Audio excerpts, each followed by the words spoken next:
Welcome to the How-To Factory, the channel where we reveal the secrets behind how some of your favorite foods and snacks are made.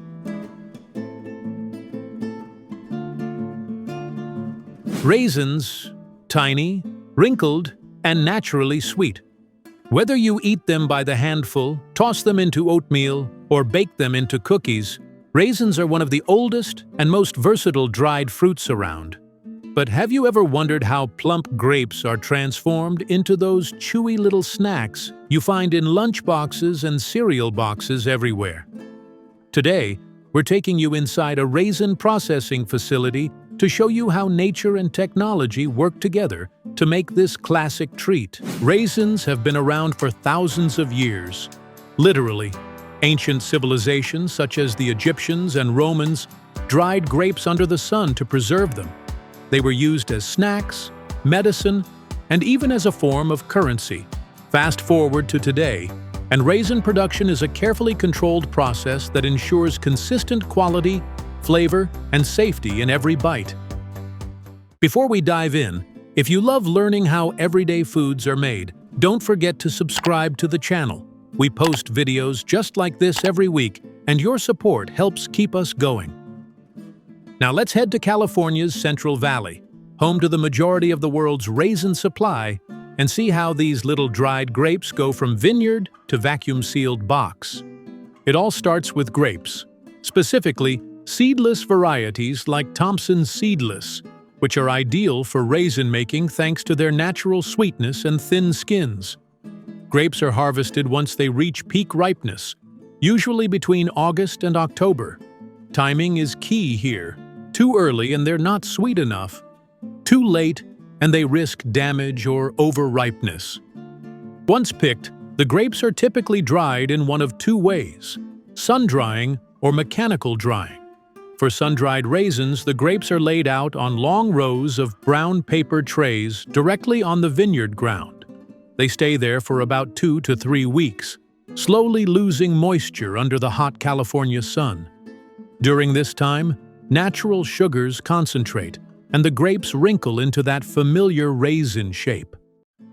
Alternatively, in mechanical drying, grapes are placed in massive dehydrators that use warm air to dry them more quickly, typically in 24 to 48 hours.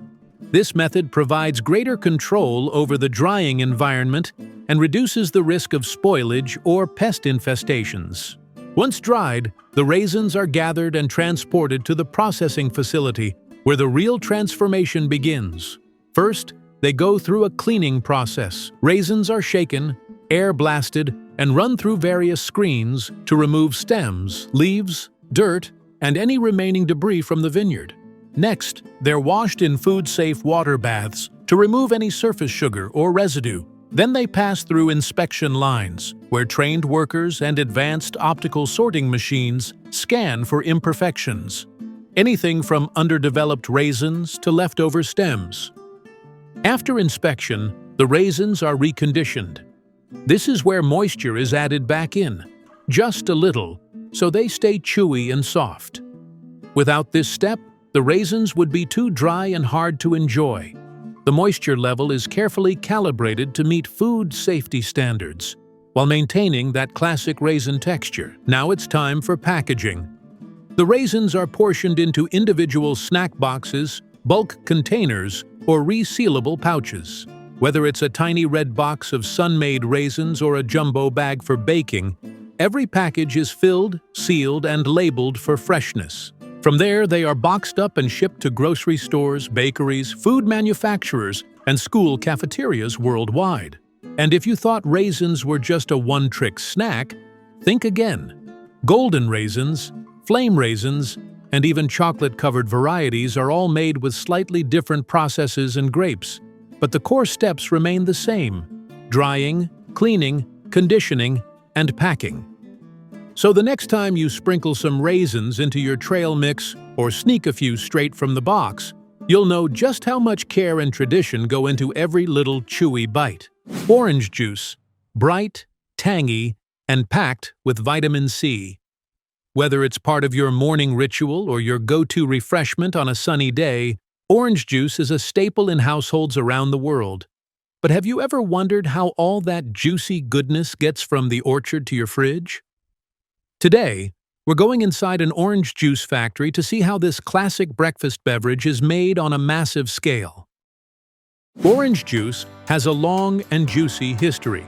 Oranges themselves go back thousands of years, but the popularity of orange juice really skyrocketed in the early 1900s, especially in the US, when vitamin C was linked to better immune health. By the mid-20th century, innovations in pasteurization and packaging had made orange juice more accessible than ever, and brands like Tropicana, Minute Maid, and Simply Orange had become breakfast table favorites. Before we peel back the process, make sure to subscribe to the How-To Factory. We post new videos every week that show you exactly how the foods and drinks you love are made. Now let's take a look inside an orange juice processing facility and see how oranges are turned into the liquid sunshine we all know and love. It all starts with fresh oranges, harvested at peak ripeness from groves in regions such as Florida, California, and Brazil. The oranges are picked by hand or with mechanical shakers and transported to the processing plant within hours to lock in freshness and flavor. Once they arrive at the factory, the oranges go through a cleaning and sorting process. Conveyor belts carry them through high-pressure water sprays to wash off dirt and debris. Then they're sorted by size and quality. Any bruised or damaged fruit is removed to ensure only the best makes it into your juice. Next comes the fun part: extraction. Industrial machines slice the oranges in half and press them against spinning reamers, squeezing out the juice while separating the peel, seeds, and pulp. This process is fast and efficient, with some machines capable of processing over 600 oranges per minute. After extraction, the juice flows into large holding tanks. If the product is labeled "not from concentrate," it is pasteurized immediately. Pasteurization is a quick heat treatment that kills bacteria and extends shelf life without significantly affecting flavor. From there, it's chilled, filtered, and sent straight to packaging. If it's from concentrate juice, the process takes a detour. The fresh juice is heated under vacuum pressure to remove its water content, resulting in a thick, syrup-like concentrate. This makes it easier and more cost-effective to store and transport. When it's time to bottle, the concentrate is reconstituted by adding purified water to restore its original strength, then pasteurized and packaged. To maintain consistent flavor year-round, juice companies often blend juice from different regions and harvests. Some even add natural orange essences and oils, captured during the extraction process, to enhance aroma and restore that just squeezed flavor. Now it's time for packaging. Whether it's packaged in a plastic bottle, carton, or single-serve container, the juice is filled, sealed, and labeled in a temperature-controlled environment to maintain its freshness. Some brands also add calcium or extra vitamin D to boost nutritional value. From there, it's off to refrigerated trucks and straight to your local grocery store, ready to pour into your glass the next time you crave something sweet and refreshing. And if you like to mix things up, orange juice isn't the only star in the citrus aisle. Factories also produce blends with mango, pineapple, or passion fruit, along with low-acid versions and pulp-free options to cater to different tastes. So the next time you sip on a glass of orange juice, remember, you're tasting sunshine that was harvested, squeezed, blended, and bottled with incredible care and precision. Flaxseed oil, also known as linseed oil, isn't just a cooking ingredient. Packed with omega-3 fatty acids, antioxidants, and essential nutrients, it's a popular choice for heart health, skincare, and even industrial applications. Whether drizzled over salads, blended into smoothies, or used as a natural supplement, flaxseed oil has been prized for centuries. But have you ever wondered how this golden liquid is made? Today, we're taking you inside the factory to see how flax seeds are transformed into pure, nutrient-rich oil. Flaxseed oil has a long history, dating back thousands of years. Ancient Egyptians used it for medicinal purposes, while the Greeks and Romans valued it for both food and textile production. In medieval Europe, flaxseed oil was commonly used as a remedy for various ailments. Over time, its uses expanded, not just as a health supplement, but also in paints, wood finishes, and even as a lubricant. Today, while industrial-grade linseed oil is refined differently, the flaxseed oil found in grocery stores is carefully produced to retain its nutritional benefits. By the way, if you love learning how everyday products are made, consider subscribing to the channel. We post videos like this every week, and your support helps us immensely. Now, let's step inside a modern flaxseed oil production facility and see how it's made. The process starts with raw flax seeds, harvested from flax plants grown in regions like Canada, Russia, China, and parts of Europe. These tiny, glossy brown or golden seeds are packed with oil. About 40% of their weight consists of healthy fats. Once harvested, the seeds are thoroughly cleaned to remove dirt, stems, and any foreign materials. Next, the seeds are dried to reduce moisture content. Too much moisture can cause the oil to spoil faster, so controlling humidity is crucial. Once dried, the seeds are ready for pressing. Two main methods for extracting flaxseed oil are cold pressing and solvent extraction. The highest quality flaxseed oil is made using the cold press method, which preserves the delicate omega-3 fatty acids and nutrients. In this process, the flax seeds are placed into a hydraulic or screw press, where they are crushed under immense pressure. Unlike heat-based extraction methods, cold pressing keeps the temperature low, usually below 120 degrees Fahrenheit, 49 degrees Celsius, to prevent oxidation and nutrient loss. As the seeds are pressed, a golden, slightly thick oil begins to seep out. For mass production, some manufacturers use solvent extraction to maximize oil yield. This method uses a chemical solvent like hexane to extract every last drop of oil from the crushed seeds. While this method is efficient, the oil must undergo further refining to remove solvent residues. On the other hand, cold-pressed flaxseed oil requires minimal processing, making it the preferred choice for health-conscious consumers. Once the oil is extracted, it's time for filtration. The freshly pressed oil may contain small seed particles and sediments, so it passes through fine mesh filters to remove impurities. This ensures a clear, smooth product with a rich golden color. Some manufacturers take an extra step and use a centrifuge to refine the oil further, separating any remaining solids. Proper storage is crucial because flaxseed oil is susceptible to light, heat, and oxygen. The oil is immediately bottled in dark, airtight containers to prevent oxidation, which can cause it to turn rancid. Many bottles are nitrogen flushed before sealing. This removes oxygen inside the bottle to extend shelf life. Quality control is an essential part of the process.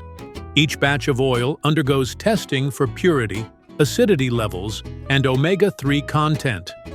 Once approved, the bottles are labeled, packaged, and shipped to stores worldwide. Flaxseed oil isn't just used in cooking and supplements, but also in skincare products, pharmaceuticals, and even eco-friendly paints and finishes. Its versatility makes it a valuable product in health and industrial markets. So, the next time you drizzle flaxseed oil over your salad or blend it into your smoothie, you're enjoying a product that has been carefully harvested, pressed, and preserved to retain its natural benefits. From ancient civilizations to modern health trends, flaxseed oil remains one of the most prized plant-based oils in the world. Light, neutral, and packed with heart-healthy fats, canola oil is a staple in kitchens worldwide. Whether frying, baking, or making salad dressings, this versatile oil is prized for its mild flavor and high smoke point. But have you ever wondered how tiny canola seeds are transformed into the golden oil found in grocery stores? Today we're taking you inside the factory to see how canola oil is made. Canola oil has a fascinating history. It comes from a special variety of rapeseed plants developed in Canada in the 1970s. Traditional rapeseed oil contained high levels of erucic acid, which made it unsuitable for human consumption. Scientists bred a new version of the plant with low erucic acid and named it canola, short for Canadian oil, low acid. Since then, canola oil has become one of the most widely used cooking oils thanks to its health benefits and versatility. By the way, if you love learning how everyday products are made, consider subscribing to the channel. We post videos like this every week, and your support helps us immensely. Now, let's step inside a modern canola oil production facility and see how it's made. The journey begins in vast fields across Canada, the United States, and parts of Europe, where canola plants grow bright yellow flowers. Once the flowers mature, they develop small seed pods filled with tiny, round, black, or brown seeds. These seeds are about 40% oil by weight, making them perfect for extraction. After harvesting, the seeds are cleaned to remove dirt, stems, and debris. Any damaged or immature seeds are sorted out to ensure only the highest quality seeds make it to the next stage. Once cleaned, the seeds are gently heated to around 95 degrees Fahrenheit, 35 degrees Celsius, to condition them for pressing. This step softens the seeds and makes it easier to extract the oil. Next, the seeds enter a series of mechanical rollers, where they are crushed into flakes. This increases the surface area for oil extraction and prepares them for pressing. The crushed flakes then go through a screw press, which applies extreme pressure to squeeze out the oil.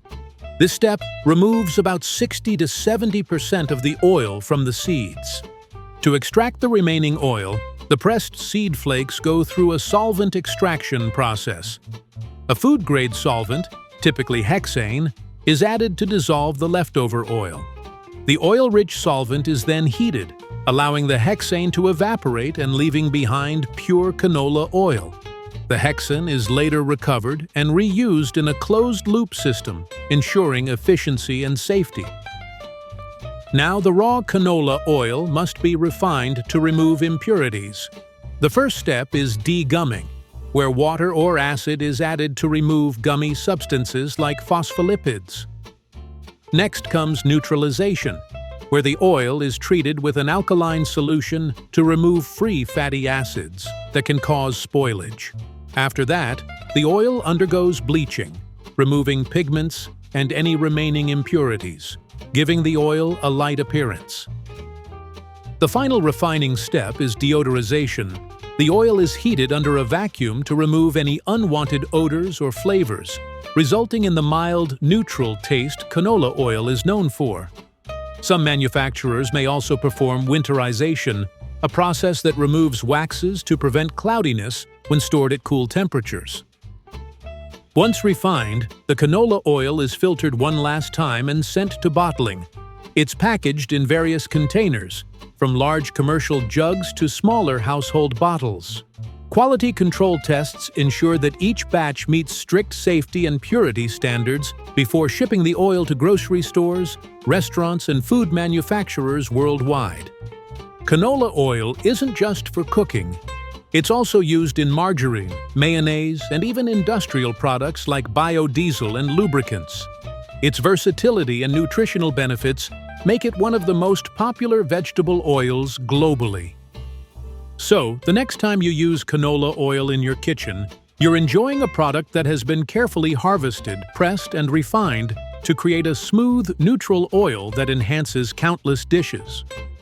If you enjoyed this behind-the-scenes look, don't forget to like, subscribe, and hit the notification bell for more factory-made insights. Have a favorite food you'd like us to explore? Let us know in the comments below. Thanks for watching The How-To Factory. Beer, one of the oldest and most beloved beverages in the world. But have you ever wondered how it's made on a massive scale? Let's take you inside a modern beer factory where science, craftsmanship, and technology come together to create the perfect brew. Beer has been around for thousands of years.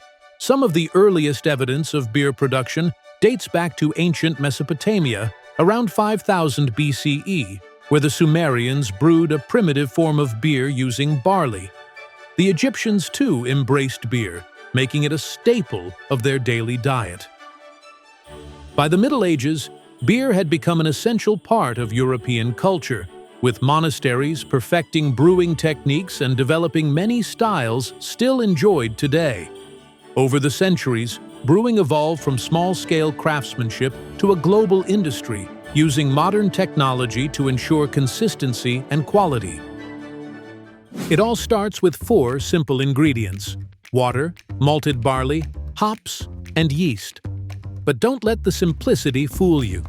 There's an intricate process behind every bottle and can.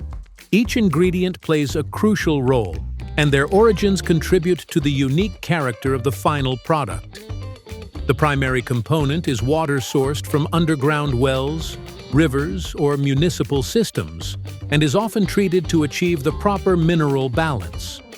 Malted barley is harvested from vast fields, typically in regions like the United States, Germany, or Canada, which are known for their high-quality grains. Hops, responsible for the bitterness and aroma, are cultivated in areas such as the Pacific Northwest in the U.S., the Hallertau region of Germany, and parts of New Zealand. Yeast, the powerhouse of fermentation, is carefully selected from specialized strains, each contributing different flavors and alcohol levels. First, malted barley is carefully selected and milled into a fine grain. This breaks it down, exposing the starches inside. The milled barley is mixed with hot water in a giant mash tun, creating a thick, porridge-like mixture. This step, called mashing, converts the starches into fermentable sugars, forming a sweet liquid known as wort.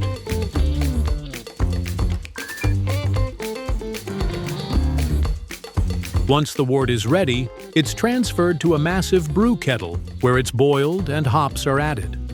Hops are responsible for that signature bitterness and aroma that beer lovers crave.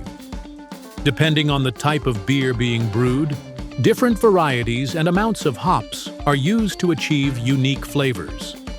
The boiling process extracts these flavors and sterilizes the wort, ensuring that only the right kind of microorganisms will be at work during fermentation. There are many different types of beer produced in factories, each with its own brewing process. Lagers, known for their crisp and clean taste, are fermented at cooler temperatures and take longer to mature. Ales, on the other hand, are fermented at warmer temperatures and tend to have a more complex and fruity flavor. Within these categories, you'll find countless varieties: pale ales, stouts, porters, pilsners, and more, all crafted with slight variations in ingredients and techniques to achieve distinct profiles. After boiling, the wort must be rapidly cooled to the ideal fermentation temperature. This is where things get scientific. The hot liquid passes through a heat exchanger, bringing it down to a temperature that won't kill the most essential ingredient: yeast. Once cooled, the wort is pumped into giant fermentation tanks, where yeast is added. This is where the real magic happens. The yeast consumes the sugars in the wort, producing alcohol and carbon dioxide. Over the next several days, or even weeks depending on the type of beer, the liquid will develop its final flavors and character. When fermentation is complete, the beer is transferred to conditioning tanks, where it matures and any unwanted flavors mellow out. At this stage, additional carbonation may be added to achieve the desired fizziness.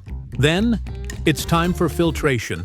Any remaining solids or yeast particles are removed, leaving behind a crisp, clear liquid ready to be packaged.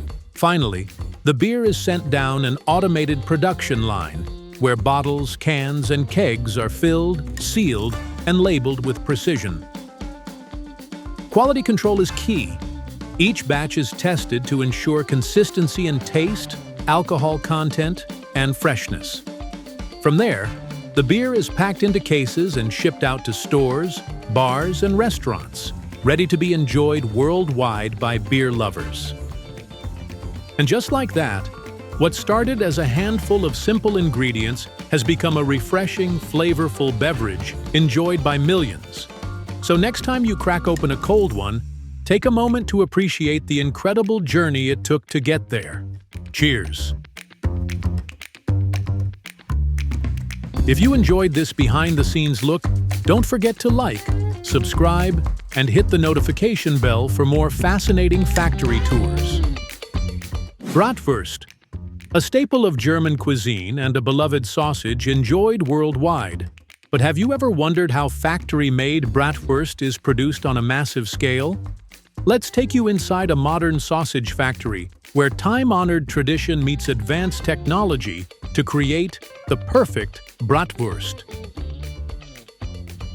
The history of bratwurst dates back centuries. The earliest known recipes originated in Germany during the 14th century, where regional varieties began to emerge, each with its own unique blend of spices and ingredients. Regions or cities like Nuremberg, Coburg, and Thuringia became famous for their bratwurst, and the sausage soon became a staple of German street food and beer halls. Over time, bratwurst spread beyond Germany, finding its way onto grills and dinner tables worldwide. The production of bratwurst starts with high-quality cuts of meat, primarily pork, though veal and beef can also be used. The meat is sourced from specialized farms that follow strict guidelines to ensure quality and consistency. Once the meat arrives at the factory, it undergoes rigorous inspection before being ground into a fine mixture. This grinding process ensures the right texture and blend, essential for the bratwurst's signature juiciness. Next, it's time for seasoning. The distinct flavor of bratwurst comes from a carefully crafted blend of spices, including salt, white pepper, nutmeg, coriander, and marjoram. Each factory may have its own proprietary mix, ensuring their bratwurst maintains a unique taste. The seasoning is evenly mixed into the ground meat, creating a uniform, flavorful blend. Once the meat mixture is prepared, it's time for stuffing. The mixture is loaded into machines that precisely fill natural or synthetic casings. Traditional bratwurst uses natural casings made from animal intestines, giving the sausage its characteristic snap when bitten into. The sausages are then twisted or linked into individual portions and sent down the production line. Different types of bratwurst require different processing techniques. Fresh bratwurst is simply refrigerated or frozen, ready to be cooked by the consumer. On the other hand, pre-cooked bratwurst goes through a steaming or boiling process to ensure it's fully cooked before packaging. Some varieties are smoked, adding a deep, rich flavor to the sausage. Factories use controlled smoking chambers filled with beechwood or hickory smoke to achieve the perfect balance of aroma and taste. Once the bratwurst has been processed, it moves on to packaging. The sausages are carefully inspected for quality, ensuring uniformity in size, texture, and appearance. They are then vacuum sealed or packed in airtight containers to maintain freshness. Each package is labeled with essential details, such as expiration dates and cooking instructions, before being shipped to supermarkets, restaurants, and food distributors worldwide. Bratwurst has evolved from a regional delicacy to a global favorite, enjoyed in countless ways. Whether grilled to perfection at a summer barbecue, simmered in beer for added depth, or served with sauerkraut and mustard, this sausage remains a timeless classic. The next time you enjoy a bratwurst, take a moment to appreciate the craftsmanship and history behind each bite. If you enjoyed this behind-the-scenes look, don't forget to like, subscribe, and hit the notification bell for more factory-made insights. Have a favorite food you'd like us to explore? Let us know in the comments below. Thanks for watching The How To Factory.